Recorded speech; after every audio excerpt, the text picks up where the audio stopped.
जय हिंद। मैं संजय सिंह आप सबके YouTube channel Sanjay online study zone पर स्वागत करता हूँ। वॉल्यूम 2 है लोकमान्य पब्लिकेशन का और टेस्ट नंबर 9 है। इससे पहले टेस्ट नंबर 8 तक अपलोड कर दिया हूँ। यदि आप लोग उसे नहीं देखे हैं तो जाकर देखें, और यदि आप लोग देखें तो रिवीजन करना दोस्तों। सारा प्लेलिस्ट उपलब्ध है। वीडियो के चैनल के प्लेलिस्ट में जाएं और अपना पूरी वीडियो आप देख सकते हैं, और इस वीडियो के डिस्क्रिप्शन बॉक्स में भी उसका लिंक मैं दे दूंगा। स्पीडी करंट अफेयर का 1 लाइनर भी मैं ला रहा हूँ। यदि आप लोग उसे भी नहीं देखें तो उसे भी देख सकते हैं। और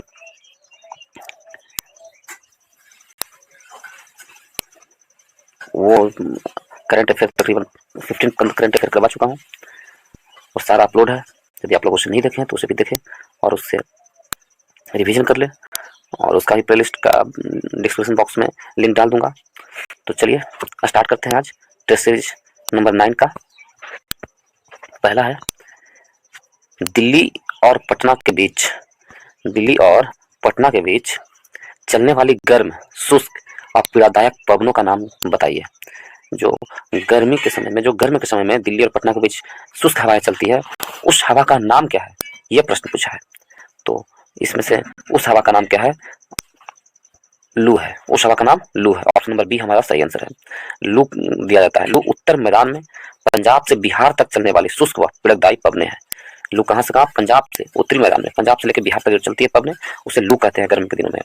भारत में लू का मौसम 38 से 39 डिग्री सेल्सियस तक 49 डिग्री सेल्सियस तक का होता है। 38 डिग्री सेल्सियस लेकर के 49 डिग्री सेल्सियस तक होता है लू का मौसम। ग्रीष्म ऋतु में चलने वाली शुष्क हवाएं लू उत्तर भारत में मई के अंतिम सप्ताह में से जून के मध्य तक चलती है दोस्तों। और ग्रीष्मकालीन अवधि में कर्नाटक और केरल में जो गर्म हवाएं चलती है, कर्नाटक और केरल में होने वाली वर्षा को फूलों की बौछार कहा जाता है। फूलों की बौछार कहा जाता है कहाँ? कर्नाटक और केरल में। ग्रीष्मकालीन जो अवधि के समय में गर्म हवाएं चलती है कर्नाटक केरल में, उसे फूलों की बौछार कहा जाता है। और काल बैसाखी कहाँ चलता है? असम और पश्चिम बंगाल के क्षेत्र में। असम और पश्चिम बंगाल के क्षेत्र में चलने वाली गर्म हवाएं को क्या कहा जाता है? काल बैसाखी। उसे बैसाख के महीने में चलती है। उसमें शाम में विनाशकारी वर्षा युक्त पवनें चलती है, उसे ही काल बैसाखी कहा जाता है। तो काल बैसाखी कहाँ चलता है? तो काल बैसाखी है असम और पश्चिम बंगाल के क्षेत्र में चलता है। इस प्रकार ऑप्शन नंबर बी हमारा सही आंसर है। नेक्स्ट प्रश्न चलते हैं 2 नंबर। भारत सरकार ने किस केंद्रीय लोक उपक्रम को 12 अक्टूबर 2023 को नवरत्न कंपनी का दर्जा प्रदान किया है? किसे नवरत्न कंपनी का दर्जा प्रदान किया भारत सरकार ने? यह है दिया हुआ। तो नवरत्न कंपनी कौन सा है? Rail India technical and economics service limited को नवरत्न कंपनी का दर्जा प्राप्त किया भारत सरकार ने। नवरत्न कंपनी का दर्जा किया। ऑप्शन नंबर ए हमारा सही आंसर होगा। और राइट्स लिमिटेड को भी, एक और लिमिटेड है नया जिसे राइट्स लिमिटेड कहते हैं, उसे भी नवरत्न कंपनी का दर्जा प्रदान किया भारत सरकार ने। और सितंबर 23 को राष्ट्रीय केमिकल्स एंड फर्टिलाइजर्स को भी नवरत्न कंपनी का दर्जा दिया गया है। हिंदुस्तानी एरोनॉटिक्स लिमिटेड का मुख्यालय कहाँ है? बेंगलुरु है। हिंदुस्तानी एरोनॉटिक लिमिटेड का मुख्यालय कहाँ है? बेंगलुरु है। इस प्रकार ऑप्शन नंबर ए हमारा सही आंसर है। भारत सरकार ने rail India technical and economic service limited को नवरत्न कंपनी का दर्जा प्रदान किया है। नेक्स्ट प्रश्न चलते हैं प्रश्न नंबर 3 की ओर। इसमें दिया गया है कि राष्ट्रीय डेयरी अनुसंधान संस्थान करनाल द्वारा तैयार की गई भारत की पहली क्लोन मादा बछड़े का नाम क्या है? तो भारत की पहली क्लोन मादा बछड़े का नाम क्या है, यह पूछा जा रहा है। तो गंगा है, सरस्वती है, कावेरी है, गोदावरी है। तो पहली क्लोन किसके द्वारा तैयार किया गया? राष्ट्रीय डेयरी अनुसंधान संस्थान के द्वारा, जो करनाल में है। डेयरी अनुसंधान संस्थान कहाँ है? करनाल में है। उनके द्वारा तैयार की गई पहली क्लोन मादा बछड़े का नाम क्या है? मादा बछड़े का नाम है गंगा। उसका नाम क्या रखा गया है? गंगा रखा गया है। तो ऑप्शन नंबर ए हमारा सही आंसर होगा। गंगा है। यदि आपसे पूछ ले पहला क्लोन डॉली नामक भेड़, भारत का पहला क्लोन एक भेड़ बनाया गया था, उसका नाम क्या था? तो डॉली था। उसका नाम डॉली था। और चीन द्वारा दुनिया का पहला क्लोन जंगली कार्कटिक भेड़िया माया बनाया गया था। चीन द्वारा सबसे पहला क्लोन बनाया गया था, जिसका नाम माया रखा था। नेक्स्ट प्रश्न चलते हैं 4 नंबर प्रश्न निम्नलिखित में से कौन सा जैव विविधता स्थल भारत में मौजूद नहीं है? कौन सा जैव विविधता स्थल है जो भारत में मौजूद नहीं है? सुंडालैंड, पश्चिम घाट, बलासिया, इंडोबर्मा। तो बलासिया है जो भारत में स्थित नहीं है। ऑप्शन नंबर सी हमारा सही आंसर है। बलासिया जैव विविधता स्थल भारत में मौजूद नहीं है। और यह हॉटस्पॉट है जो दक्षिण पूर्वी एशिया में सुंडा और साहुल के बीच में स्थित है। सुंडा और साहुल के बीच में स्थित मलासिया जैव विविधता पर 1992 के पृथ्वी सम्मेलन के दौरान विभिन्न राष्ट्रों के प्रतिनिधियों ने हस्ताक्षर किए थे। कब 1992 में जैव विविधता को पृथ्वी सम्मेलन हुआ था और वर्ष 1992 में हस्ताक्षर अंतर्राष्ट्रीय समझौता पहला जैव विविधता सम्मेलन कहलाता है। पहला जैव विविधता सम्मेलन कब हुआ था? तो वर्ष 1992 में हुआ था पहला जैव विविधता सम्मेलन। ठीक है, इसे पृथ्वी सम्मेलन के भी कहा जाता है। भारत में 4 जैव विविधता हॉटस्पॉट स्थल है। भारत में कौन कौन है? 4 है। एक है हिमालय क्षेत्र है, एक है पश्चिमी घाट है, एक है इंडो बर्मा है, एक है सुंडालैंड है। ये 4 जैव विविधता क्षेत्र है। ठीक है, संयुक्त राष्ट्र महासभा ने वर्ष 2011 से 2020 की अवधि को संयुक्त राष्ट्र जैव विविधता दशक घोषित किया है। 22 मई को जैव विविधता दिवस मनाया जाता है दोस्तों। कितने मई को? 22 मई को जैव विविधता दिवस मनाया जाता है। और जैव विविधता पर सम्मेलन प्रत्येक 2 वर्ष पर किया जाता है। प्रत्येक 2 वर्ष पर सम्मेलन बुलाया जाता है जैव विविधता पर। तो ऑप्शन नंबर सी हमारा सही आंसर है। नेक्स्ट प्रश्न चलते हैं 5 नंबर प्रश्न की ओर।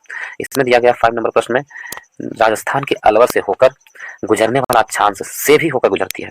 तो राजस्थान के अलवर से होकर गुजरने वाला जो अक्षांश है वो भारत के सिक्किम से होकर गुजरती है। ऑप्शन नंबर डी हमारा सही आंसर है। कहां से? सिक्किम से होकर गुजरती है।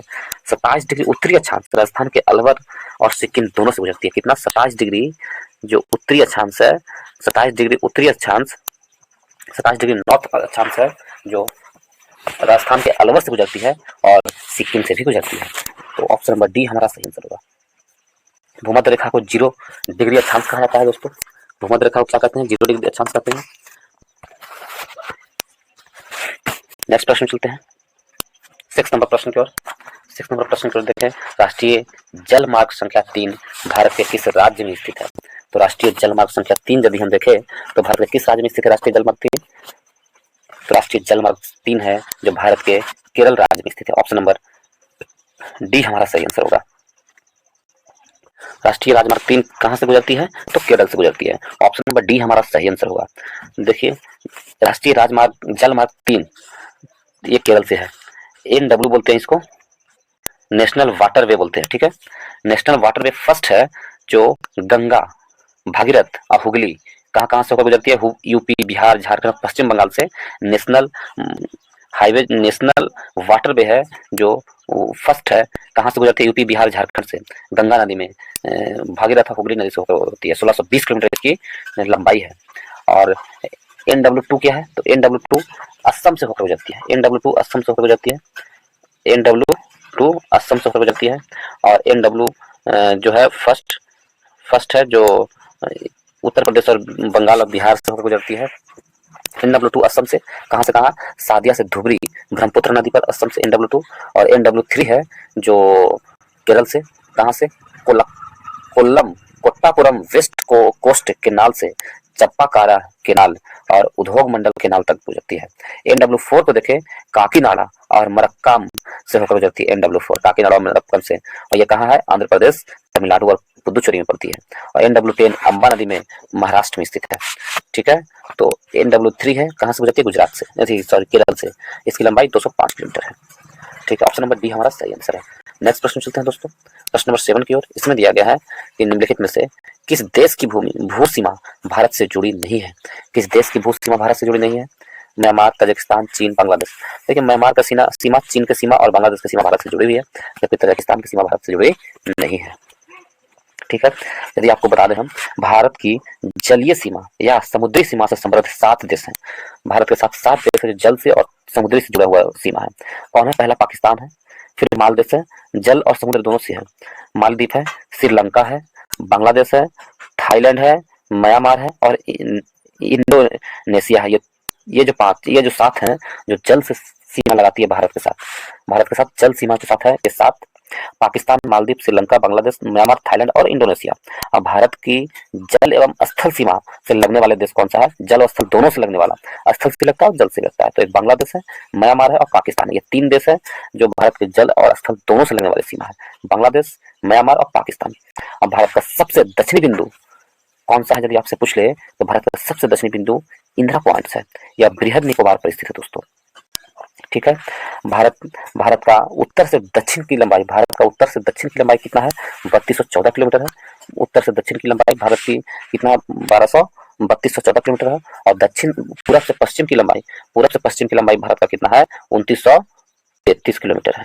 पूरब से पश्चिम की लंबाई 2933 किलोमीटर, और ये जो है उत्तर से दक्षिण की लंबाई 3214 किलोमीटर भारत की कुल लंबाई हो गया। भारत की कुल स्थल सीमा की लंबाई कितना होगा? 15,200 किलोमीटर है दोस्तों।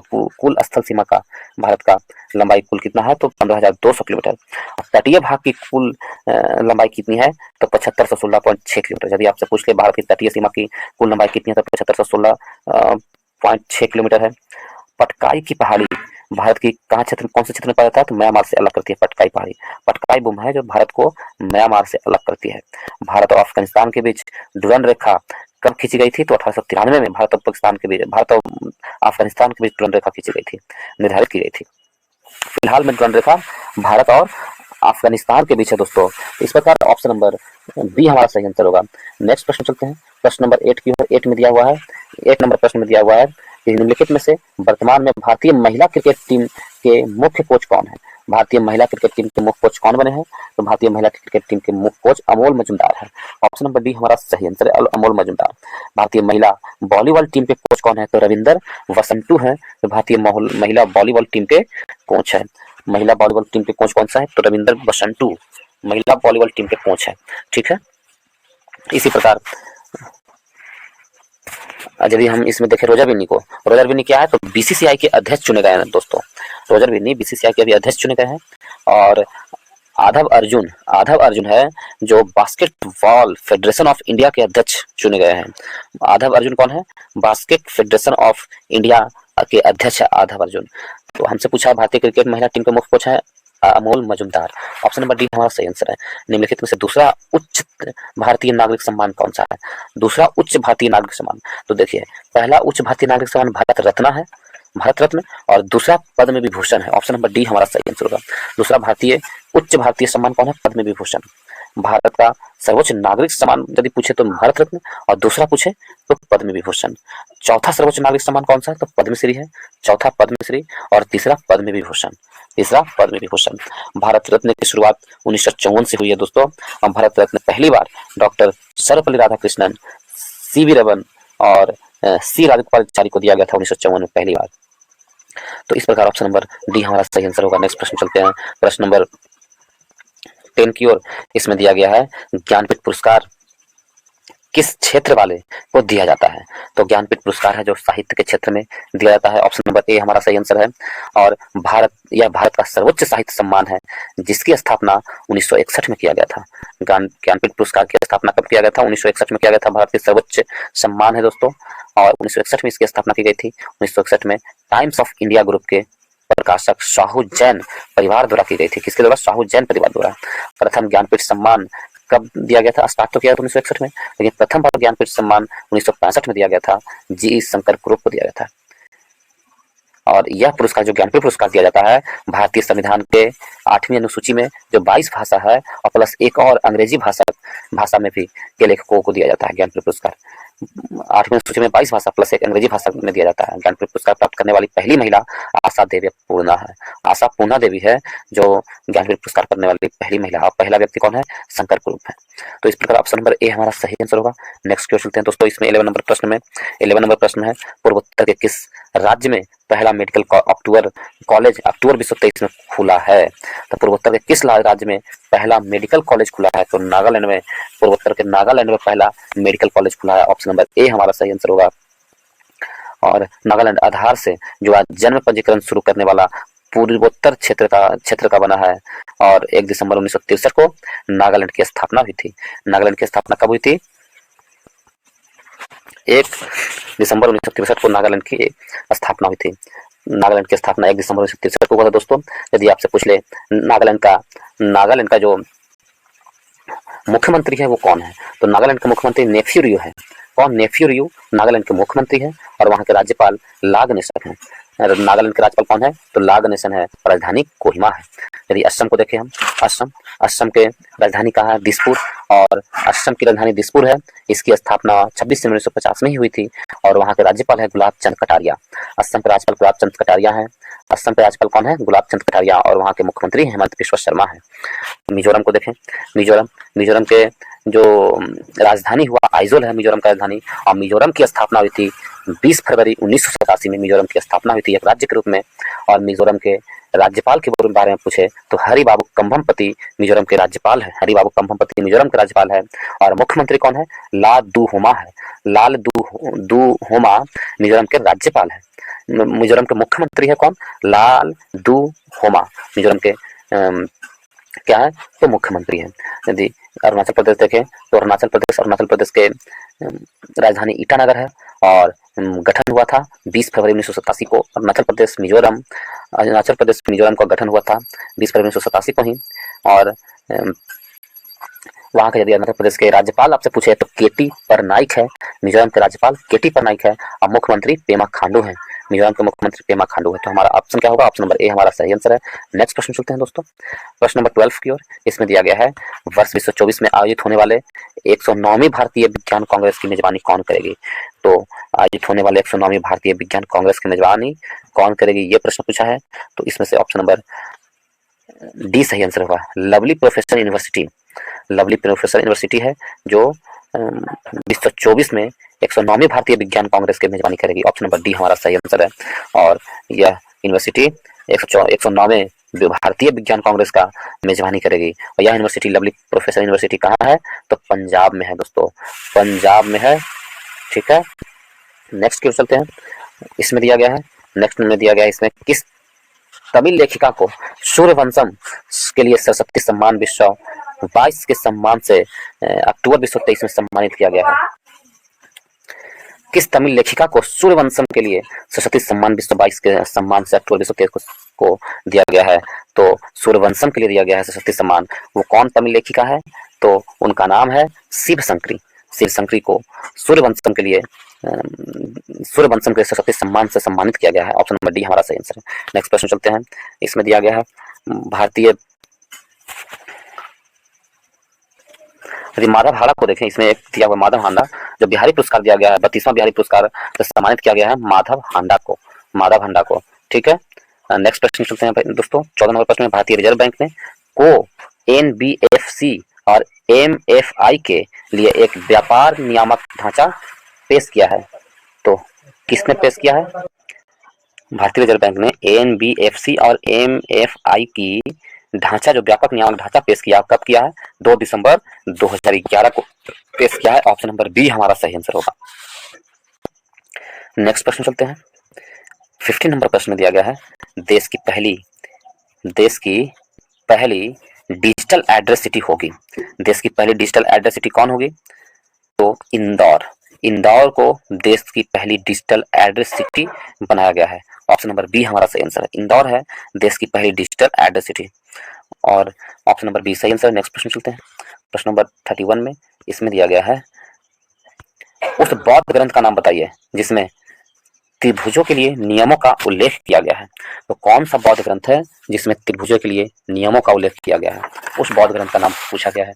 तो इसमें है विनय पिटक है जिसमें त्रिभुजों के लिए नियमों का उल्लेख किया गया है, वो विनय पिटक है।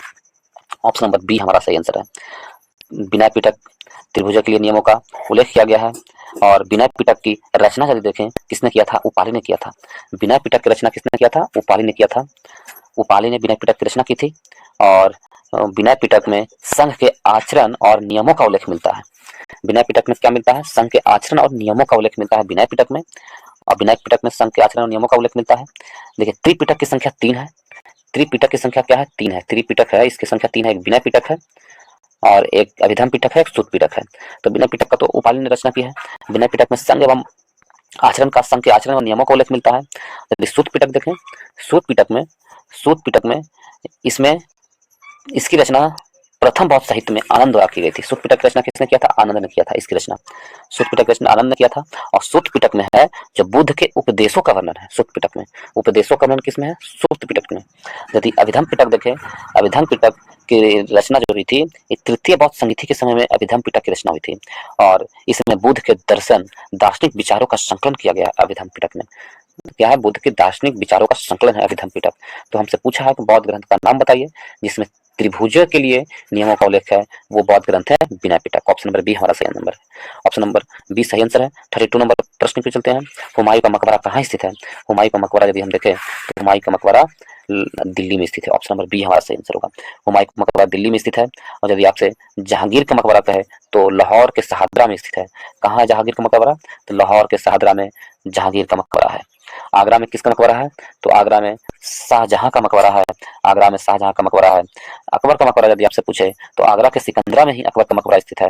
और औरंगजेब का मकबरा औरंगाबाद में स्थित है। औरंगजेब का मकबरा। और बहादुर शाह टू का या बहादुर शाह जफर का मकबरा यदि आपसे पूछे तो रंगून म्यांमार में स्थित है। तो इस प्रकार ऑप्शन नंबर बी हमारा सही आंसर। नेक्स्ट प्रश्न चलते हैं प्रश्न नंबर 33 की ओर। 33 नंबर प्रश्न में है, आनंद वन स्थापित करने के लिए कौन विख्यात है? तो आनंद वन स्थापित करने के लिए विख्यात कौन है? तो आनंद वन स्थापित करने के लिए विख्यात है बाबा आमटेक। ऑप्शन नंबर सी हमारा सही आंसर। बाबा आमटेक आनंद वन से संबंधित है। आनंद वन एक आश्रम है जो जिसकी शुरुआत 1949 में किया गया था और वास्तविक रूप से 1952 में संगठित संस्थागत रूप से दिया गया था। बाबा आमटेक ने अपनी पूरी जिंदगी कुष्ठ रोगियों की सेवा में समर्पण किए थे। बाबा आमटेक का मूल नाम है डॉक्टर मुरलीधर देवीदास आमटेक। उनका मूल नाम है। बाबा आमटेक के पिता देवीदास उन्हें प्यार से बाबा कहकर पुकारते थे। तो ऑप्शन नंबर सी हमारा सही आंसर है। 34 में दिया गया है, अमीर सही वो सही मिलान नहीं है वो खोजना है। अमीर खुसरो सर्वोदवाद सही नहीं है दोस्तों, यही सही नहीं है। ऑप्शन नंबर ए गलत है। अमीरवाद अमीर खुसरो है सितार का खोज किए थे। सितार के आविष्कार किए थे किसने? अमीर खुसरो ने। अमीर खुसरो को तूतीय हिंद भी कहा जाता है। अमीर खुसरो तबला और सितार के आविष्कार माना जाता है। अमीर खुसरो अलाउद्दीन खिलजी के समय मुख्य राज कवि थे। अमीर खुसरो का जन्म पटियाली उत्तर प्रदेश में हुआ था। तो ऑप्शन नंबर ए हमारा गलत आंसर है। ऑप्शन नंबर ए सही मैचिंग नहीं है। तो इस प्रकार ऑप्शन नंबर ए सही आंसर है। भीमसेन जोशी गायन से संबंधित है। उत्पल दल फिल्म से संबंधित है। शंभू महाराज कथक से संबंधित है। नेक्स्ट प्रश्न चलते हैं प्रश्न नंबर 35 में दिया गया वर्ष 2026 में हॉकी पुरुष विश्व कप का आयोजन किस देश में होगी? हॉकी हॉकी पुरुष विश्व कप का आयोजन किस देश में होगी? तो 35 में दिया गया हॉकी पुरुष विश्व कप का आयोजन बेल्जियम और नीदरलैंड में होगी। 2026 में जो हॉकी पुरुष विश्व कप का आयोजन होगा बेल्जियम और नीदरलैंड में। ऑप्शन नंबर बी हमारा सही आंसर होगा। नेक्स्ट प्रश्न चलते हैं 36 नंबर प्रश्न में। 36 में दिया गया है, इसमें है प्रसिद्ध पर्यटन आकर्षक विक्टोरिया मेमोरियल में स्थित है। तो विक्टोरिया मेमोरियल पश्चिम बंगाल में स्थित है। ऑप्शन नंबर ए हमारा सही आंसर होगा। कहाँ स्थित है? पश्चिम बंगाल में। और पश्चिम बंगाल में कोलकाता में स्थित है और 1921 में निर्मित हुआ था। और आधारशिला कब रखा गया था विक्टोरिया मेमोरियल को? 1906 में। स्मारक इंग्लैंड की रानी विक्टोरिया को समर्पित किया गया है। Marble Palace, Saint Paul Cathedral, Fort William आदि कोलकाता में ही स्थित है। एडविन लुटियंस एक प्रसिद्ध ब्रिटिश वास्तुकार थे जिन्होंने नई दिल्ली शहर का डिजाइन तैयार किया था। तो ऑप्शन नंबर ए हमारा सही आंसर है। विक्टोरिया मेमोरियल कहाँ स्थित है? तो पश्चिम बंगाल में है। यदि आपसे अभी पश्चिम बंगाल के मुख्यमंत्री के बारे में पूछे तो कौन है? तो पश्चिम बंगाल के मुख्यमंत्री आपको ममता बनर्जी है। और राज्यपाल कौन है पश्चिम बंगाल के? सीवी आनंद बोस है राज्यपाल पश्चिम बंगाल के। अरुणाचल प्रदेश के मुख्यमंत्री पेमा खांडू है। वहाँ के राज्यपाल कौन है? केटी पटनायक है वहाँ के राज्यपाल, अरुणाचल प्रदेश के राज्यपाल। अरुणाचल प्रदेश की स्थापना हुई थी 20 फरवरी 1987 में। गुजरात को देखें, गुजरात की जो राजधानी है गांधीनगर है गुजरात की राजधानी। और वहाँ के यदि अभी राज्यपाल के बारे में आपसे पूछ ले कि कौन है, तो आचार्य देवव्रत हैं गुजरात के राज्यपाल। और गुजरात की स्थापना हुई थी 1 मई 1960 में। और वहाँ अभी गुजरात के मुख्यमंत्री है भूपेंद्र पटेल। महाराष्ट्र देखें तो महाराष्ट्र के राज्यपाल कौन है? तो महाराष्ट्र के राज्यपाल रमेश बैस है। और मुख्यमंत्री एकनाथ शिंदे हैं महाराष्ट्र के। और महाराष्ट्र का राजधानी मुंबई है और इसकी भी स्थापना 1 मई 1960 में हुई थी। तो ऑप्शन नंबर ए हमारा सही आंसर है। नेक्स्ट प्रश्न पूछते हैं 37 में नीली क्रांति किससे संबंधित है? नीली क्रांति है जो आपको मत्स्य उत्पादन से संबंधित है दोस्तों। ऑप्शन नंबर सी हमारा सही आंसर है। मत्स्य उत्पादन से संबंधित नीली क्रांति, मत्स्य उत्पादन से नीली क्रांति है। भूरी क्रांति का संबंध किससे है? तो भूरी क्रांति का संबंध उर्वरक से संबंधित है। उर्वरक से संबंधित है भूरी क्रांति। कृष्ण या काली क्रांति खनिज तेल से संबंधित है या पेट्रोलियम से संबंधित है। खनिज तेल या पेट्रोलियम से संबंधित कौन है? कृष्ण एवं काली क्रांति। सुनहरी क्रांति फल उत्पादन से संबंधित है। और सभी क्रांतिकारियों की संयुक्त क्रांति इंद्रधनुष क्रांति कहलाती है। तो ऑप्शन नंबर सी हमारा सही आंसर है। नेक्स्ट क्वेश्चन 38 माउंट एवरेस्ट नामक किसके नाम पर रखा गया है? तो माउंट एवरेस्ट का नाम जो है वो किसके नाम पर रखा गया है? तो माउंट एवरेस्ट के नाम महान सर्वेक्षक, भारत के एक महान सर्वेक्षक के नाम पर रखा गया। ऑप्शन नंबर सी हमारा सही आंसर होगा। 1865 में पहले माउंट एवरेस्ट को पीक 15 के नाम से जाना जाता था। पहले क्या नाम दिया था माउंट एवरेस्ट को 1865 से पहले? तो पिक 15 के नाम से जाना जाता था। और जॉर्ज एवरेस्ट ने पहली बार एवरेस्ट की ऊंचाई एवं लोकेशन बताई, और उन्हीं के नाम पर माउंट एवरेस्ट हिमालय पर्वत श्रृंखला का एक भाग है, जो दुनिया की सर्वाधिक ऊंचाई पर्वत चोटी है, 8,848.86 मीटर है। उन्हीं के नाम पर रख दिया गया। जो सर्वेक्षण करने आए थे माउंट एवरेस्ट, जॉर्ज एवरेस्ट के नाम पर ही माउंट एवरेस्ट रख दिया गया। तो ऑप्शन नंबर सी हमारा सही आंसर है। नेक्स्ट प्रश्न चलते हैं दोस्तों। नेक्स्ट प्रश्न क्या है? यह है 39 में, इसमें दिया गया है 39 नंबर प्रश्न में कि निम्नलिखित में से कौन सा ऋणी को संपार्श्विक की कमी की समस्या को दूर करने में सहायता करता है? तो कौन सा ऋणी को संपार्श्विक की समस्या को दूर करने में सहायता करता है? 4 ऑप्शन है: स्वयं सहायता समूह, नागरिक समितियां, गैर सरकारी संगठन, प्रेशर ग्रुप्स। तो ऑप्शन नंबर ए स्वयं सहायता समूह करता है। ऑप्शन नंबर ए हमारा सही आंसर है। स्वयं सहायता समूह कुछ ऐसे लोगों को एक अनौपचारिक संघ होता है जो अपनी रहन सहन की परिस्थितियों में सुधार करने के लिए स्वेच्छा से एक साथ आते हैं, और स्वयं सहायता समूह सामान्यतः 10 से 20 सदस्य का होता है। तो ऑप्शन नंबर ए सही आंसर है। 40 नंबर प्रश्न को चलते हैं। इसमें दिया गया है 40 नंबर प्रश्न दिया गया है कि किस शास्त्रीय अर्थशास्त्री ने निम्नलिखित वाक्यांश को लोकप्रिय बनाया, और प्रत्येक से उसकी क्षमता के अनुसार, प्रत्येक को उसकी आवश्यकता के अनुसार, प्रत्येक को, ये कौन सी, किसने कहा कि प्रत्येक को उसकी क्षमता के अनुसार और प्रत्येक को उसकी आवश्यकता के अनुसार? वो कौन से अर्थशास्त्री थे ये कथन कहे थे? कार्ल मार्क्स थे। ऑप्शन नंबर बी हमारा सही आंसर है। कार्ल मार्क्स ने कहा है। नेक्स्ट प्रश्न चलते हैं। इसमें दिया गया है चेजू चेजू जनजाति विद्रोह दक्षिण भारत के किस क्षेत्र का जनजाति विद्रोह था? चेजू जनजाति विद्रोह है जो दक्षिण भारत के किस क्षेत्र का है? चेजू जनजाति विद्रोह है जो दक्षिण भारत के आंध्र प्रदेश के क्षेत्र का है। ऑप्शन नंबर डी हमारा सही आंसर है। चेजू जनजाति विद्रोह आंध्र प्रदेश संबंधित, ऑप्शन नंबर डी सही आंसर है। और नेक्स्ट प्रश्न चलते हैं दोस्तों। नेक्स्ट प्रश्न में दिया गया है, यदि हम इसमें इसी प्रश्न में हम देखें आंध्र प्रदेश की राजधानी देख ले तो कौन है? तो विशाखापट्टनम है आंध्र प्रदेश की राजधानी। आंध्र प्रदेश की स्थापना 1 अक्टूबर 1953 को हुई थी। अभी आंध्र प्रदेश के यदि आपसे मुख्यमंत्री पूछ ले तो आंध्र प्रदेश के मुख्यमंत्री जगमोहन रेड्डी हैं। आंध्र प्रदेश के मुख्यमंत्री कौन है? जगमोहन रेड्डी। और आपसे राज्यपाल पूछे आंध्र प्रदेश के, एस अब्दुल नजीर हैं जो आंध्र प्रदेश के राज्यपाल हैं। तमिलनाडु को देखें, तमिलनाडु के मुख्यमंत्री कौन है? तमिलनाडु के मुख्यमंत्री यदि हम देखें तो इसका अभी तमिलनाडु का मुख्यमंत्री एस के स्टालिन है भाई। तमिलनाडु का मुख्यमंत्री कौन है? तो एस के स्टालिन है, जबकि वहाँ के राज्यपाल आर एन रवि हैं। तमिलनाडु के राज्यपाल आर एन रवि है। और तमिलनाडु के राजधानी हुआ चेन्नई। महाराष्ट्र को देखें, महाराष्ट्र के मुख्यमंत्री एकनाथ शिंदे हैं। वहाँ के यदि आपसे पूछे राज्यपाल कौन है तो रमेश बैस हैं, जो महाराष्ट्र के क्या है? तो महाराष्ट्र के राज्यपाल हैं रमेश बैस। ठीक है। और स्थापना 1 मई 1960 में हुई थी। केरल को देखें, केरल के मुख्यमंत्री कौन है? तो पिनराई विजयन है। केरल के मुख्यमंत्री कौन है? तो पिनराई विजयन है जो केरल के मुख्यमंत्री है। और राज्यपाल आरिफ मोहम्मद खान है केरल के राज्यपाल। और इसकी राजधानी कहाँ है? तिरुवनंतपुरम में है केरल की राजधानी। तो ऑप्शन नंबर डी हमारा सही आंसर है। नेक्स्ट प्रश्न चलते हैं। प्रश्न नंबर 42 में पुष्यमित्र जो कि अंतिम मौर्य सम्राट बृहदत्त का सेनापति था, ने राजा की हत्या कर दी और एक नया राजवंश की स्थापना की। निम्नलिखित में से उसका वंश कौन सा था? तो पुष्यमित्र ने अंतिम मौर्य सम्राट बृहदत्त को हत्या करके एक राजवंश की स्थापना की। उस वंश का नाम शुंग वंश था। ऑप्शन नंबर ए हमारा सही आंसर होगा। कौन सा होगा? शुंग वंश। ऑप्शन नंबर ए सही आंसर है। ठीक है। शुंग वंश ने मगध पर शुंग वंश की नींव डाली। वह पुष्यमित्र शुंग ने वह ब्राह्मण जाति से थे। इंडो यूनानी शासक मिनांडर को पुष्यमित्र शुंग ने पराजित किया था। किसने पराजित किया था? तो इंडो यूनानी शासक मिनांडर को पुष्यमित्र शुंग ने पराजित किया था। पुष्यमित्र शुंग ने 2 बार अश्वमेध यज्ञ करवाए थे। पुष्यमित्र शुंग ने 2 बार अश्वमेध यज्ञ करवाए थे। भारत स्तूप का निर्माण पुष्यमित्र शुंग ने करवाया था।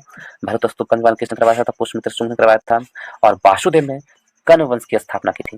कण्व वंश की स्थापना किसने किए थे? तो वासुदेव ने किया था कण्व वंश की स्थापना। इस वंश का अंतिम शासक सुशर्मा है वासुदेव का। और यदि हम देखें खारवेल चेदी वंश के प्रतापी राजा थे। चेदी वंश के प्रतापी राजा कौन थे? तो खारवेल थे। सातवाहन वंश के प्रमुख शासक सिमुक थे, सातकर्णी थे, गौतमी पुत्र थे, गौतमी पुत्र सतकर्णी, वशिष्ठी पुत्र और पुलमामी तथा राजश्री सतकर्णी थे सातवाहन वंश के। तो ऑप्शन नंबर ए हमारा सही आंसर है। नेक्स्ट प्रश्न चलते हैं 43 में शिक्षा की वर्धा योजना कब लाया गया था? तो शिक्षा की वर्धा योजना कब लाया गया था? यह प्रश्न पूछा है। शिक्षा की वर्धा योजना वर्ष 1947 ईस्वी में लाया गया। कब लाया गया? वर्ष 1947 ईस्वी में शिक्षा की वर्धा योजना लाया गया।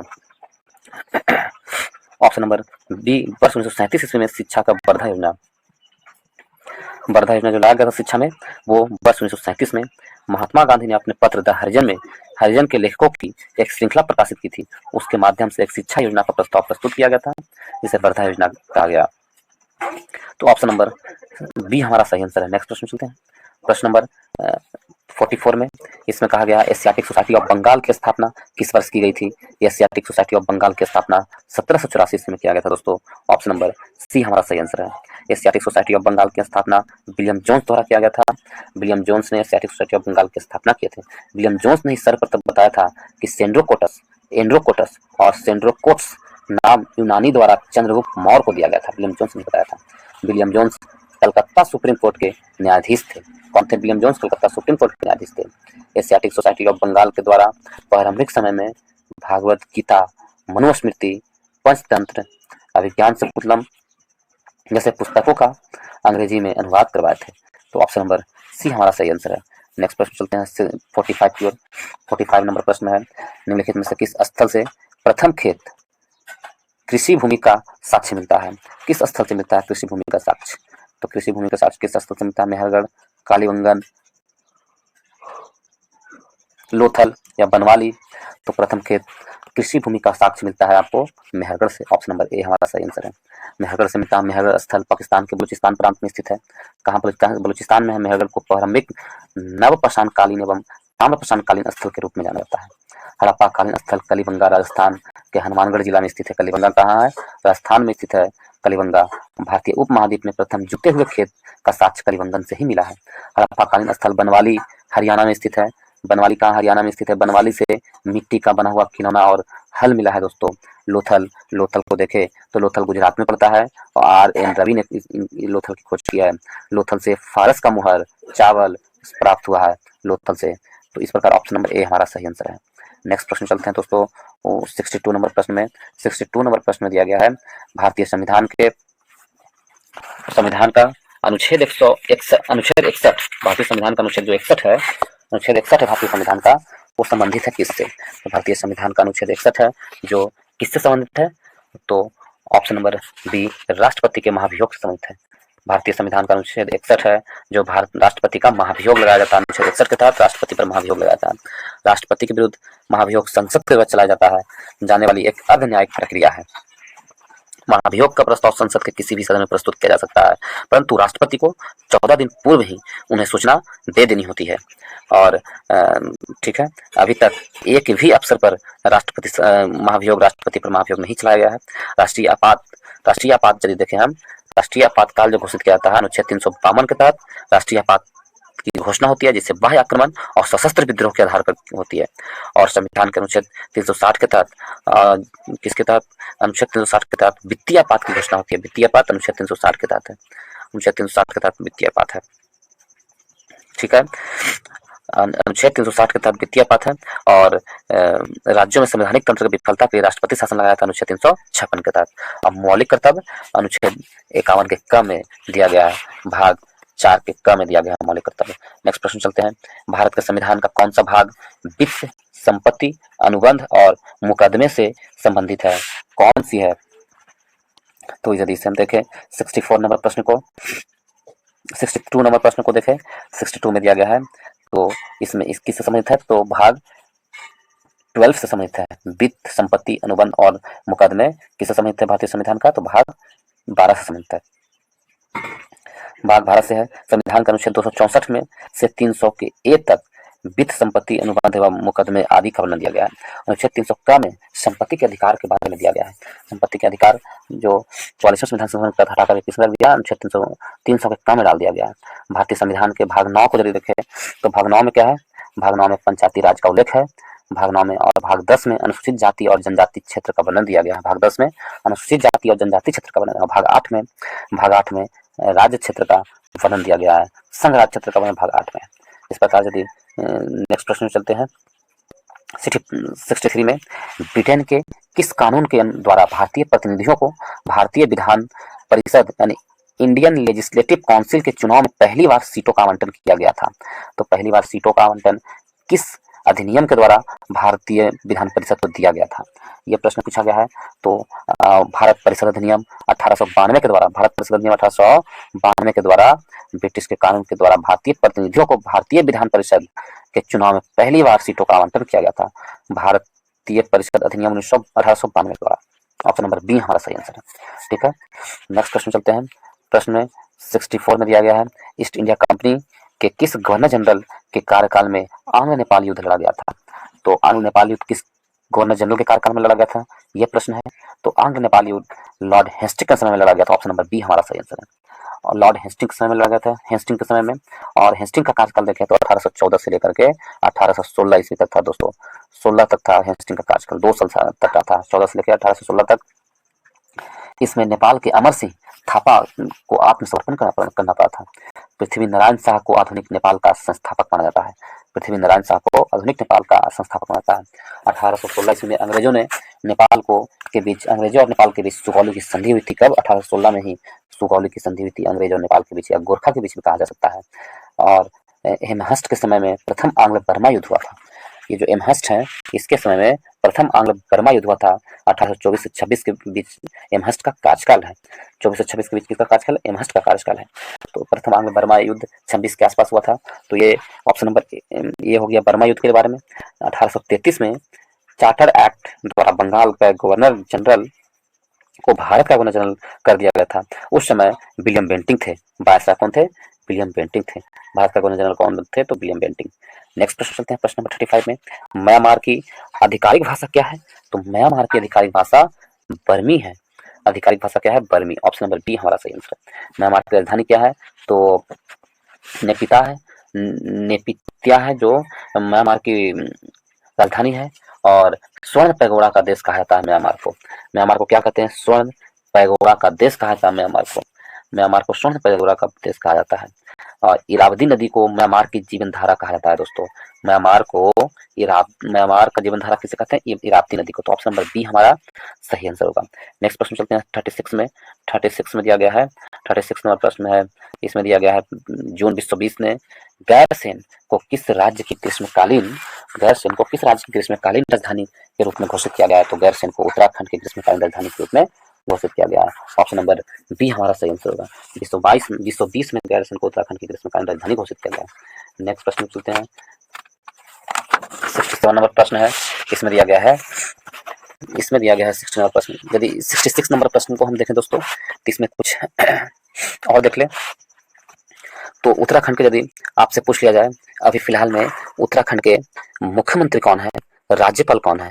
तो उत्तराखंड के राज्यपाल कौन है और मुख्यमंत्री कौन है, यदि आपसे पूछ ले तो क्या होगा? तो उत्तराखंड के राज्यपाल है लेफ्टिनेंट जनरल गुरमीत सिंह, उत्तराखंड के राज्यपाल है। उत्तराखंड की स्थापना 9 नवंबर 2000 को हुई थी। अभी उत्तराखंड के मुख्यमंत्री हैं पुष्कर सिंह धामी, उत्तराखंड के मुख्यमंत्री हैं। यदि उसी प्रकार सिक्किम के मुख्यमंत्री के बारे में पूछ लिया जाए, तो सिक्किम के मुख्यमंत्री कौन है? प्रेम सिंह तमांग है सिक्किम के मुख्यमंत्री। और सिक्किम की राजधानी गंगटोक है। और सिक्किम 16 मई 1975 में सिक्किम की स्थापना हुई थी। और राज्यपाल कौन है? लक्ष्मण आचार्य सिक्किम के राज्यपाल हैं। पंजाब के बारे में पूछ ले तो पंजाब के राज्यपाल कौन है? पंजाब के राज्यपाल लेफ्टिनेंट जनरल गुरमीत सिंह पंजाब के भी राज्यपाल हैं।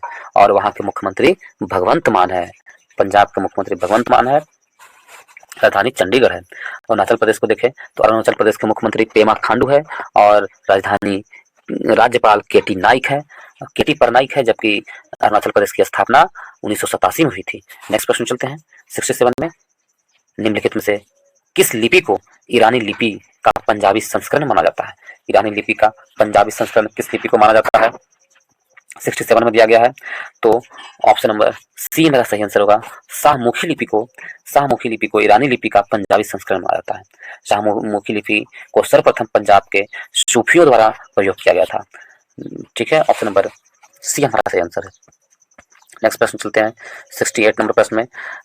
73 में संविधान संशोधन अधिनियम के अनुसार 243 एच के अनुसार किसी राज्य को विधानमंडल निम्न निधि के से पंचायतों को सहायता अनुदान देने का प्रावधान कर सकता है? किससे पंचायतों को सहायता अनुदान दिया जा सकता है? ये दिया गया है। तो इसमें से देखें तो राज्य की संचित निधि से पंचायतों को, जो ग्राम पंचायतों को है, सहायता दिया जाता है राज्य के संचित निधि से। अनुच्छेद 243 के एच के अनुसार राज्य विधानमंडल विधि बनाकर पंचायतों को यह शक्ति प्रदान करती है कि वह निश्चित सीमाओं के अधीन कर शुल्क टोल लगाए और एकत्र करे तथा उचित रीति के प्रबंध करे। तो ऑप्शन नंबर सी हमारा सही आंसर है।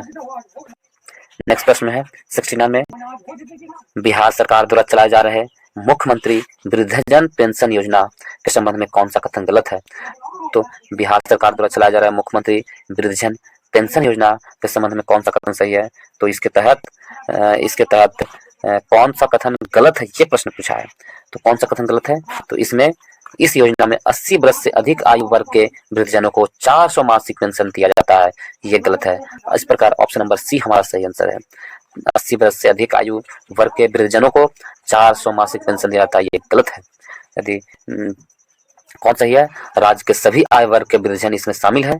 यह उसी वृद्धजन को दे है जिसकी आयु 60 वर्ष से अधिक है और इनमें राज्य के 92.5 लाख वृद्धजन शामिल है। तो ऑप्शन नंबर सी गलत है। इस प्रकार ऑप्शन नंबर सी हमारा सही आंसर होगा। नेक्स्ट प्रश्न चलते हैं 70 नंबर प्रश्न की ओर। 70 नंबर प्रश्न में दिया गया है, मानव विकास रिपोर्ट निम्नलिखित में से किसके द्वारा प्रकाशित की जाती है? तो मानव विकास रिपोर्ट है किसके द्वारा दी जाती है? तो यूएनडीपी के द्वारा मानव विकास रिपोर्ट प्रकाशित की जाती है। मानव विकास रिपोर्ट यूएनडीपी के द्वारा प्रकाशित की जाती है। मानव विकास report United National Development Programme UNDP के द्वारा प्रकाशित की जाती है। यूएनडीपी का गठन 1965 में हुआ था। 1965 में यूएनडीपी का गठन किया गया था दोस्तों, और इसका मुख्यालय न्यूयॉर्क है। यूएनडीपी का मुख्यालय कहाँ है? न्यूयॉर्क है। और पाकिस्तान अर्थशास्त्री महबूब उल हक और भारतीय अर्थशास्त्री अमर्त्य सेन के प्रयासों से यह रिपोर्ट तैयार की गई। तो ऑप्शन नंबर सी हमारा सही आंसर है। नेक्स्ट प्रश्न चलते हैं 71 नंबर में, निम्नलिखित कथनों पर विचार कीजिए। द्वितीय पंचवर्षीय योजना महालनोबिस के विचार पर आधारित थी। द्वितीय पंचवर्षीय योजना किस पर आधारित थी? तो महालनोबिस पर थी, ये सही है।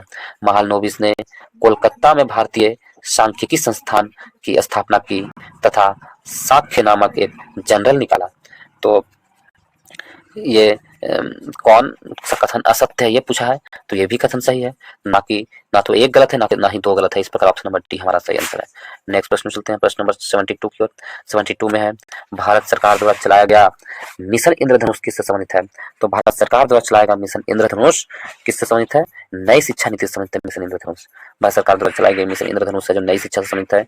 75 जिलों में मिशन इंद्रधनुष 4.0 लागू किया गया है। इसमें 7 रोगों मिशन इंद्रधनुष किससे संबंधित है? तो मिशन इंद्रधनुष है जो बच्चों और गर्भवती महिलाओं को प्रतिरक्षा से संबंधित है। ऑप्शन नंबर ए हमारा सही आंसर होगा। मिशन इंद्रधनुष बच्चों और गर्भवती महिलाओं को प्रतिरक्षा से संबंधित, ऑप्शन नंबर ए हमारा सही आंसर है। इसमें इंद्रधनुष को 2014 में शुरू किया गया था। मिशन इंद्रधनुष को कब शुरू किया गया? 2014 में। 75 जिलों में मिशन इंद्रधनुष शुरू किया गया है और इंद्रधनुष 4.0 लागू किया गया है।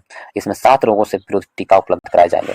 नेक्स्ट प्रश्न चलते हैं 73 में, प्रथम प्रधानमंत्री पंडित नेहरू ने कब नागौर यानी राजस्थान में पहला ग्राम पंचायत का उद्घाटन किया था?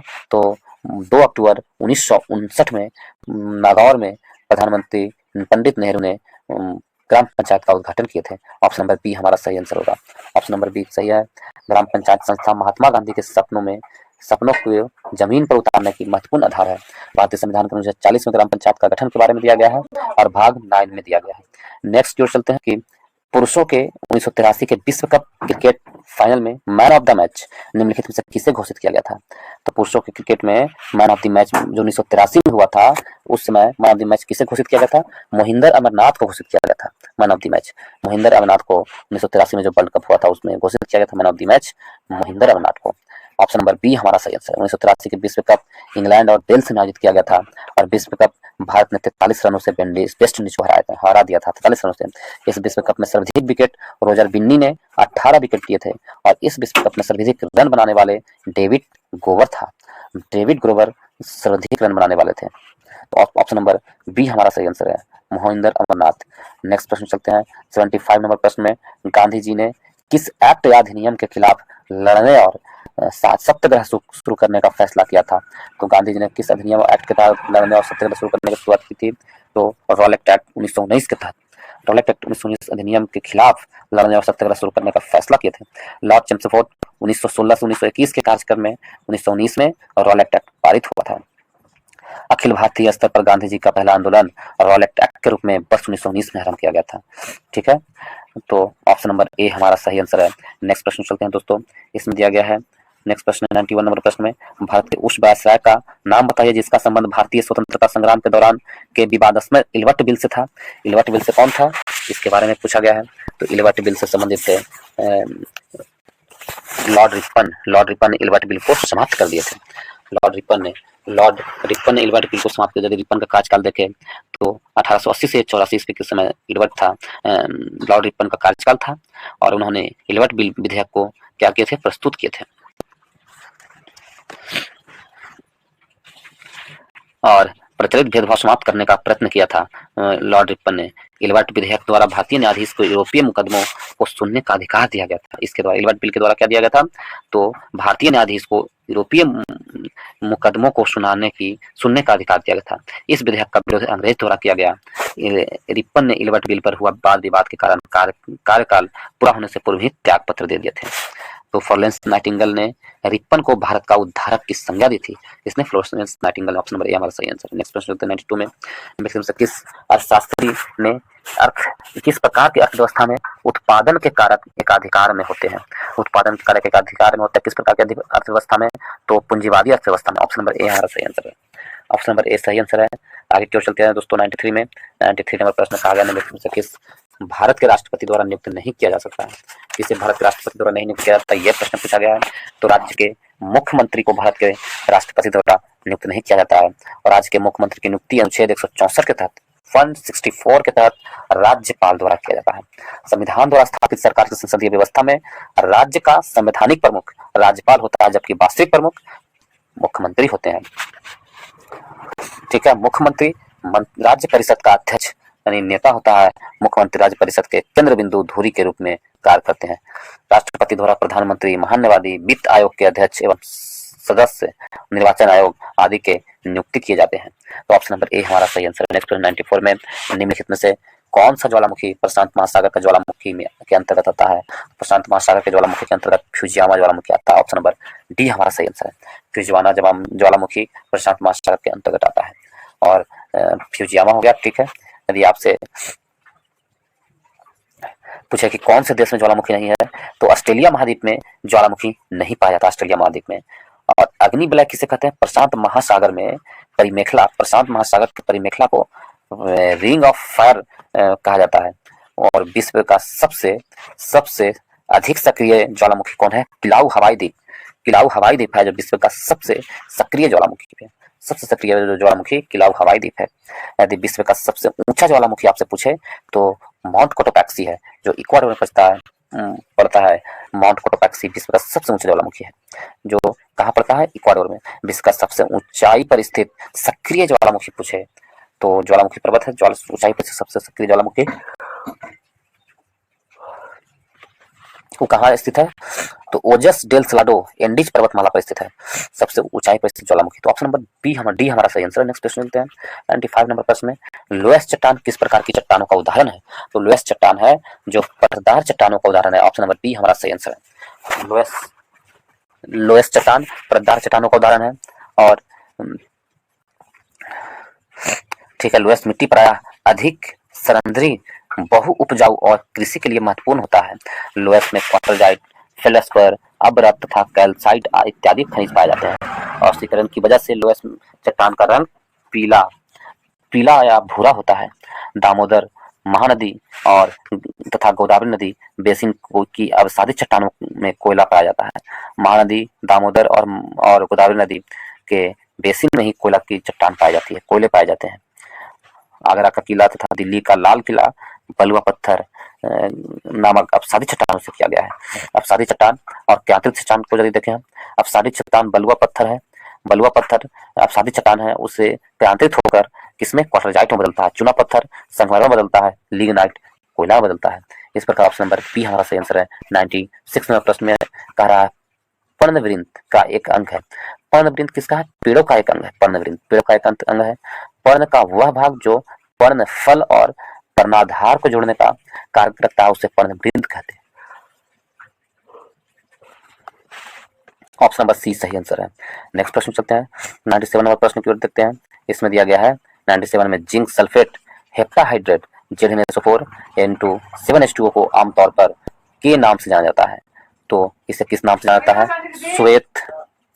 इसमें दिया गया ZnSO4 7H2O का आमतौर पर क्या नाम से जाना जाता है? तो श्वेत द्वितीय, व्हाइट विट्रियल। किसे कहते हैं? श्वेत द्वितीय कहते हैं, द्वितीय। ऑप्शन नंबर डी हमारा सही आंसर है, व्हाइट विट्रियल कहा जाता है। ऑप्शन नंबर डी सही आंसर है। यदि इसमें देखें हम नीला द्वितीय, ब्लू विट्रियल किसे कहेंगे? ब्लू विट्रियल का सूत्र होता है CuSO4 into 5H2O, blue vitriol कहा जाता है। CuSO4 into 5H2O blue vitriol कहते हैं। जिप्सम किसे कहते हैं? जिप्सम का रासायनिक सूत्र क्या होता है? तो जिप्सम का रासायनिक सूत्र होता है CuSO4 इंटू 2H2O, जिप्सम का रासायनिक सूत्र होता है। एप्सम का नमक का क्या होगा? एप्सम साल्ट क्या होता है? तो एप्सम साल्ट का नाम होता है, रासायनिक सूत्र होता है MgSO4 इंटू 7H2O होता है Epsom salt. Plaster of Paris का रासायनिक सूत्र क्या होता है? प्लास्टर ऑफ पेरिस का रासायनिक सूत्र होता है CuSO4 into half H2O, plaster of Paris का रासायनिक सूत्र होता है दोस्तों। फेरस सल्फेट को ग्रीन विट्रियल कहा जाता है। फेरस सल्फेट को क्या कहते हैं? Green vitriol. इसका रासायनिक सूत्र होता है FeSO4 into 7H2O, ferrous sulphate का रासायनिक सूत्र होता है। पर्ल एस का रासायनिक सूत्र K2CO3 होता है। पर्ल एस का रासायनिक सूत्र क्या होता है? K2CO3 होता है। तो इस प्रकार ऑप्शन नंबर डी हमारा सही आंसर है। नेक्स्ट प्रश्न चलते हैं 98 नंबर प्रश्न में। निम्नलिखित में से कौन सा लाभकारी कीट नहीं है? तो कौन लाभकारी कीट नहीं है? लाख है, लाभकारी कीट है। मधुमक्खी और रेशम कीट, ये सब लाभकारी कीट है। दीमक है जो लाभकारी कीट नहीं है। ऑप्शन नंबर ए हमारा सही आंसर है। नेक्स्ट प्रश्न चलते हैं। नेक्स्ट प्रश्न में दिया गया है 99 नंबर प्रश्न में। 99 प्रश्न है कि एसी जनित्र को डीसी जनित्र में परिवर्तन करने के लिए है। तो एसी जनित्र को डीसी जनित्र में परिवर्तन करने के लिए क्या है? एसी को डीसी में परिवर्तित करते हैं तो वो विभक्त विलय द्विक परिवर्तक का उपयोग किया जाता है। ऑप्शन नंबर ए हमारा सही आंसर है। ऑप्शन नंबर ए सही आंसर है। नेक्स्ट प्रश्न चलते हैं प्रश्न नंबर 100 की ओर। 100 में दिया गया है, प्रश्न नंबर 100 में है, निम्नलिखित में से किन्हें पादप जगत के उभयचर के रूप में जाना जाता है? तो पादप जगत के उभयचर के रूप में किसे जानते हैं? तो ब्रायोफाइटा को पादप जगत के उभयचर के रूप में जानता है। ऑप्शन नंबर ए हमारा सही आंसर है, ब्रायोफाइटा को। ब्रायोफाइटा में संवहन ऊतक और वास्तविक जड़ का अभाव होता है। ब्रायोफाइटा में लैगिंग और अलैगिंग दोनों प्रकार की जड़ पाई जाती है। तो पादप जगत का किसे कहते हैं? तो ब्रायोफाइटा को कहते हैं। ऑप्शन नंबर ए हमारा सही आंसर है दोस्तों। नेक्स्ट प्रश्न चलते हैं। नेक्स्ट प्रश्न में दिया गया है 101 की ओर, चीनी के अल्कोहल में रूपांतरण की प्रक्रिया को क्या कहा जाता है? चीनी के अल्कोहल में रूपांतरण की प्रक्रिया को किण्वन कहा जाता है। ऑप्शन नंबर बी हमारा सही आंसर है। चीनी के अल्कोहल में रूपांतरण की प्रक्रिया को किण्वन कहा जाता है। ऑप्शन नंबर बी हमारा सही आंसर है। नेक्स्ट प्रश्न चलते हैं प्रश्न नंबर, और यदि आपसे पूछे आस्वादन किसे कहते हैं या आसवन किसे कहते हैं? आसवन है जो अल्कोहल व जल के मिश्रण को आसवन विधि द्वारा अलग किया जाता है, आसवन विधि द्वारा। ठीक है, तो ऑप्शन नंबर बी हमारा सही आंसर। 102 की ओर चलते हैं प्रश्न नंबर 102 की ओर। इसमें दिया गया है संयोजी इलेक्ट्रॉन मौजूद होता है किसमें? संयोजी इलेक्ट्रॉन होता है जो किसमें मौजूद होता है? परमाणु की बाह्य कक्षा में मौजूद होता है संयोजी इलेक्ट्रॉन। कहाँ मौजूद होते हैं? तो परमाणु के बाह्य कक्षा में संयोजी इलेक्ट्रॉन मौजूद होते हैं। ऑप्शन नंबर बी हमारा सही आंसर है। 103 की ओर यदि चलते हैं हम, 103 में दिया गया है आप उन दवाओं को क्या कहते हैं जो ग्राही की सतह पर आवंधित होकर इसके प्राकृतिक कार्य में विरोधी उत्पन्न करती है? उन दवा को क्या कहेंगे? तो उन दवा को क्या कहा जाता है जो प्रतिरोधी करती है? उसे विरोधी कहते हैं। ऑप्शन नंबर डी हमारा सही आंसर है। शरीर के अंदर दवा मुख्य रूप से 4 चरणों में कार्य करता है। ठीक है, इसे विरोधी कहते हैं। ऑप्शन नंबर डी हमारा सही आंसर है। 104 की ओर देखें तो किसी पदार्थ की मात्रा को अपनाने या मापने के लिए निम्नलिखित में से किस इकाई का उपयोग किया जाता है? किसी पदार्थ की मात्रा को मापने के लिए किस इकाई का प्रयोग किया जाता है? तो मोल का प्रयोग किया जाता है। ऑप्शन नंबर बी हमारा सही आंसर होगा। पदार्थ की मात्रा को मापने के लिए मोल का प्रयोग किया जाता है। मोल का सूत्र क्या होता है? द्रव्यमान बटा आणविक द्रव्यमान, दिए गए द्रव्यमान बटा आणविक द्रव्यमान होता है। एवोगाड्रो संख्या यदि आपसे पूछे तो एवोगाड्रो संख्या क्या होगा? तो एवोगाड्रो संख्या होता है 6.022 गुना 10⁻23 होता है। ठीक है, यदि लक्स किसका मापन है? लक्स किसकी इकाई है? प्रतिदीप्ति ध्वनि की इकाई को क्या कहते हैं? लक्स कहते हैं। प्रतिदीप्ति ध्वनि इकाई को लक्स कहा जाता है। टेस्ला किसकी इकाई है? चुंबकीय प्रेरण की इकाई को टेस्ला कहते हैं। कार्य ऊर्जा और ऊष्मा की इकाई को जूल से मापा जाता है, कार्य ऊर्जा और ऊष्मा। ठीक है, आवृत्ति की इकाई क्या होती है? हर्ट्ज होती है। और स्वप्रेरण गुणांक हेनरी होता है और चुंबकीय फ्लक्स होता है वेबर। चुंबकीय प्रेरण कहे टेस्ला, स्वप्रेरण गुणांक हेनरी, चुंबकीय फ्लक्स कहे तो वेबर। ठीक है, इस प्रकार ऑप्शन नंबर बी हमारा सही आंसर है। नेक्स्ट प्रश्न तो 105 की ओर। इसमें दिया गया निम्नलिखित में से कौन सा सिद्धांत सौर ऊर्जा प्रणालियों से संबंधित है? तो कौन सा सिद्धांत सौर ऊर्जा प्रणाली से संबंधित है? तो फोटोवोल्टाइक, ऑप्शन नंबर ए हमारा सही आंसर है। फोटोवोल्टाइक प्रभाव, फोटोवोल्टाइक इफेक्ट है जो सौर ऊर्जा से संबंधित है। ऑप्शन नंबर ए हमारा सही आंसर है।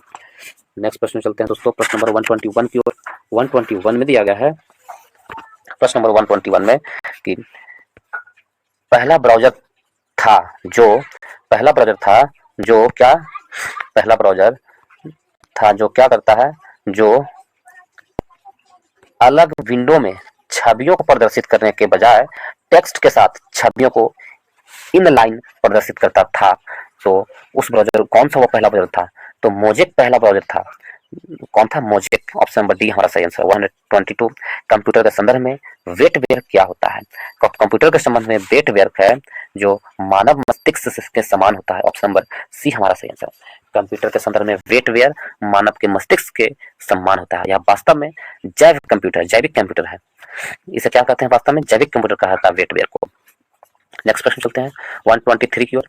इसमें कहा गया है सही कथन को पहचानिए। जूल शक्ति की इकाई है। जूल क्या है? शक्ति की इकाई है। ये गलत है दोस्तों। शक्ति की इकाई वाट होता है, ना कि जूल। तो ये गलत है, सही कथन चुनना है। न्यूटन शक्ति की मात्रा है। न्यूटन शक्ति की मात्रा नहीं होता है। न्यूटन शक्ति की मात्रा नहीं, बल की मात्रा होता है। न्यूटन बल की मात्रा है। ऑप्शन नंबर सी हमारा सही आंसर होगा। न्यूटन बल की मात्रा है। और शक्ति की मात्रा क्या है?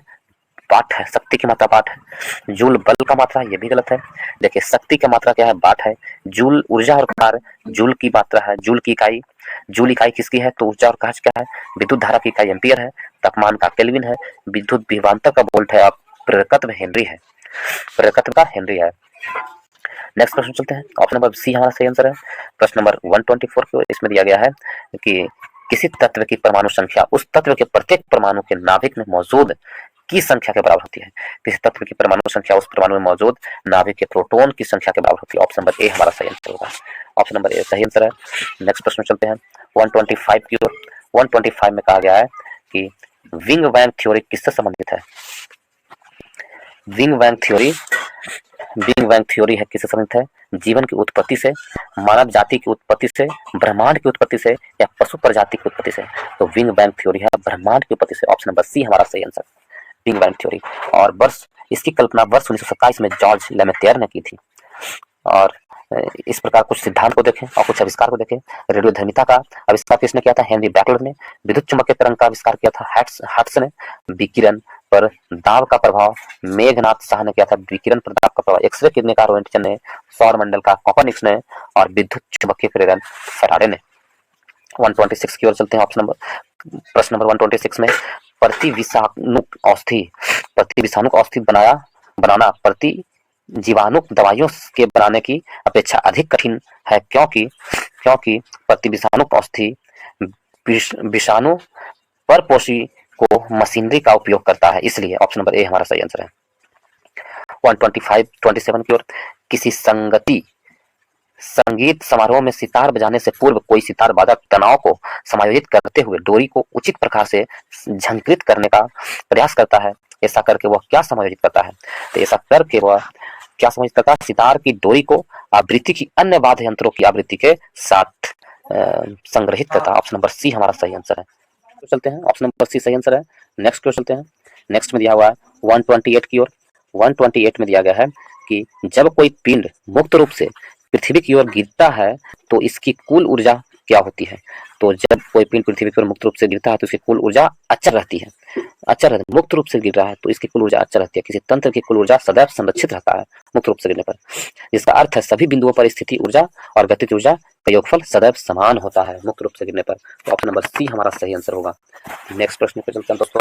प्रश्न नंबर 129 में कहा गया लाइट डिटेक्टर उपकरण को के रूप में जाना जाता है। तो लाइट डिटेक्टर उपकरण को किसके रूप में जाना जाता है? तो लाइट डिटेक्टर को पॉलीग्राफी के रूप में जाता है। ऑप्शन नंबर डी हमारा सही आंसर है।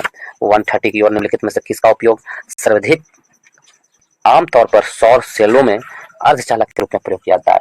तो सर्वाधिक आमतौर पर सौर सेलों में किसका उपयोग किया जाता है? GAS को अर्धचालक के रूप में प्रयोग किया जाता है सौर सेलों में। ऑप्शन नंबर ए हमारा सही आंसर है। नेक्स्ट प्रश्न चलते हैं 131 की ओर।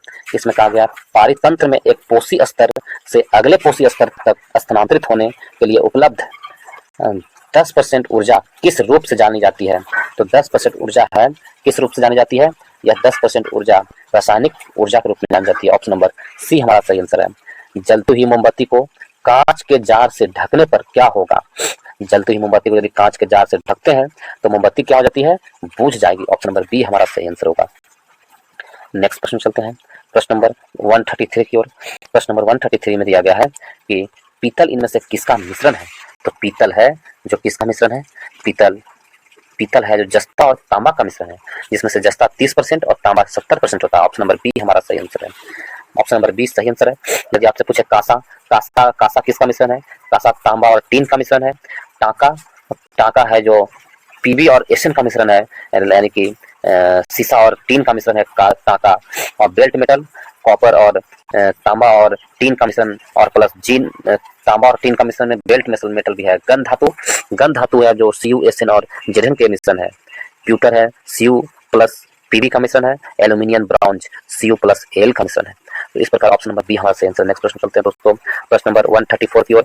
134 में दिया गया सोडियम एक अभिक्रियाशील धातु है जो खुले रखे जाने पर के साथ अभिक्रिया करके विस्फोट के साथ आग पकड़ सकती है। तो ऑक्सीजन के साथ खुले रखे जाने पर विस्फोट का हो जाता है। सोडियम ऑक्सीजन के साथ अभिक्रिया करके विस्फोट के रूप धारण करता है। तो ऑप्शन नंबर डी हमारा सही आंसर है। सोडियम को इसलिए केरोसिन तेल में डाल कर रखा जाता है। नेक्स्ट प्रश्न चलते हैं प्रश्न नंबर 35 की ओर। 35 में दिया गया दोस्तों ये लास्ट प्रश्न होगा इस वीडियो का यह लास्ट प्रश्न होगा। यदि आप लोग इससे पहले और सब वीडियो नहीं देखे हैं तो सभी का लिंक मैं इस वीडियो के डिस्क्रिप्शन बॉक्स में डाल दूंगा। आगे की ओर चलते हैं। इसमें यदि आप लोग नहीं देखें उसे देख सकते हैं, इस वीडियो के डिस्क्रिप्शन बॉक्स में डाल दूंगा। यदि आप लोग संविधान के पूरी बुक को चैप्टर वाइज प्रश्न उत्तर के रूप में देखना चाहते हैं, वो भी पूछे गए प्रश्नों का प्रीवियस ईयर को, तो उसका भी मैं अपलोड कर चुका हूँ। और भारतीय इतिहास का भी पूरी चैप्टर वाइज अपलोड कर दिया गया है। यदि आप लोग को अच्छा लगता है देखना चाहते हैं तो उसको मैं इस वीडियो के डिस्क्रिप्शन बॉक्स में डाल दूंगा लिंक को। और यदि आप लोग को अच्छा लगता है तो वीडियो को लाइक कीजिएगा दोस्तों ग्रुप में शेयर कीजिएगा, चैनल को सब्सक्राइब करना भूलिएगा। चलिए आगे की ओर चलते हैं। किस पौधे का जड़ तना और पत्तियों में विभेद नहीं किया जाता है?